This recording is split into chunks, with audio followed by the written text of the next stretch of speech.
दिमागदार आणि आकर्षक सजावटीची परंपरा असलेल्या ठाण्यातल्या शिवाई देवी नवरात्रोत्सवात सांस्कृतिक परंपराही आवर्जून जपल्या जातात। शनिवारी मंडळाकडून महिलांचा भोंडला या कार्यक्रमाचं आयोजन करण्यात आलं। या कार्यक्रमाला महिलांनी मोठ्या प्रमाणावर प्रतिसाद दिला। रात्री रास गरब्याचंही आयोजन करण्यात आलं होतं।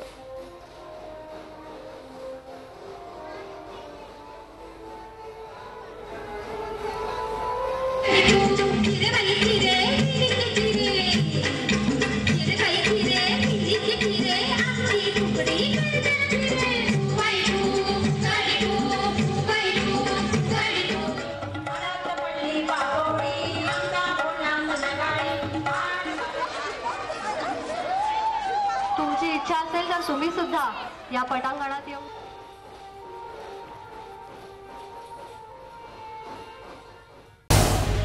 झी 24 तास रहा एक पाऊल पुढे।